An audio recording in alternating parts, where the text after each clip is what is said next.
Hi friends, എല്ലാവർക്കും തീറ്റ പ്രാന്തന്മാരിലേക്ക് സ്വാഗതം. നമുക്കിന്ന് പുളി ഇഞ്ചി ഉണ്ടാക്കാം. അതിനായിട്ട് ഇതേ വലുപ്പത്തിലുള്ള 4 ഇഞ്ചിയുടെ കഷ്ണങ്ങൾ എടുത്തിട്ടുണ്ട്. അതിൻ്റെ തൊലിയെല്ലാം കളഞ്ഞ് ക്ലീനാക്കി വെച്ചിരിക്കുന്നതാണ്. പിന്നെ 10 പച്ചമുളക് എടുത്തിട്ടുണ്ട്. ഇഞ്ചി നമുക്ക് കൊത്തി അരിഞ്ഞെടുക്കണം, പച്ചമുളക് വട്ടത്തിൽ അരിഞ്ഞെടുക്കണം. പിന്നെ ഇതിലേക്ക് നമ്മൾ ഈ വലുപ്പത്തിലുള്ള പുളി, വാളൻപുളിയാണിത്, അതെടുത്ത് വെച്ചിട്ടുണ്ട്. ഈ വാളൻപുളി നമുക്ക് ആദ്യം ചെറു ചൂടുവെള്ളം ഒഴിച്ച് ഒന്ന് കുതിരാൻ വയ്ക്കാം.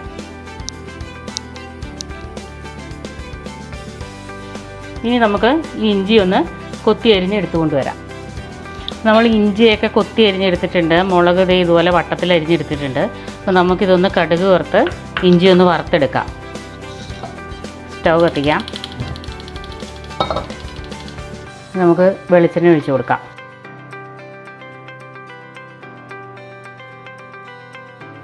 എണ്ണ ചൂടായിട്ടുണ്ട്. നമുക്ക് കടുക് ഇട്ട് കൊടുക്കാം. മുളക് ഇട്ട് കൊടുക്കാം. കുറച്ച് കറിവേപ്പില.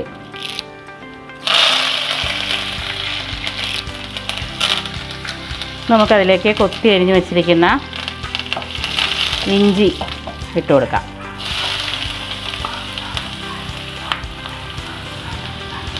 ഇഞ്ചി ഒന്ന് നന്നായി വറുത്ത് കിട്ടണം. ഇതിൻ്റെ കളറൊക്കെ ഒന്ന് മാറി ഒരു ബ്രൗൺ കളറാവണം.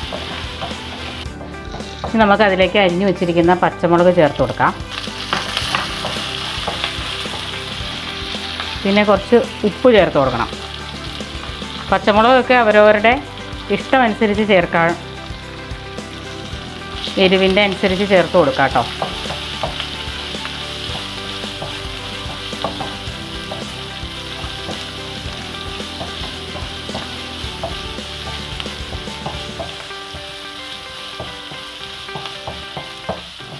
ഇനി നമുക്കിതിലേക്ക് കുറച്ച് മുളക് പൊടി, ഒരു 1/2 സ്പൂൺ മുളക് പൊടി ചേർത്ത് കൊടുക്കാം.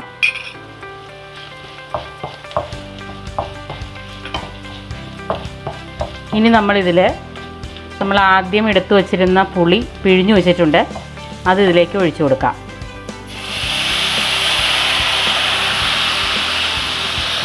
കുറച്ച് വെള്ളം കൂടി ചേർത്ത് കൊടുക്കാം.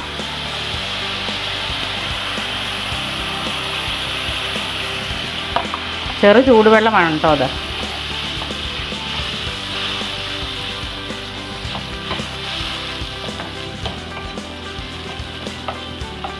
ഇനി നമ്മളിതിലേക്ക് നമ്മളിവിടെ ചെറിയൊരു ശർക്കര എടുത്ത് വെച്ചിട്ടുണ്ടായിരുന്നു, അത് അരിഞ്ഞു വെച്ചിട്ടുണ്ടായിരുന്നു, അത് ഇനി ഇതിലേക്ക് ഇട്ട് കൊടുക്കാം.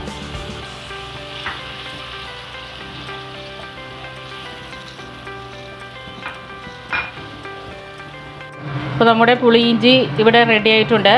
വളരെ എളുപ്പത്തിൽ നമുക്കിത് റെഡിയാക്കി എടുക്കാൻ പറ്റുന്നതാണ്. നമുക്ക് സ്റ്റൗ ഓഫ് ചെയ്ത് ഇതൊരു സെർവിങ് പ്ലേറ്റിലേക്ക് മാറ്റാം.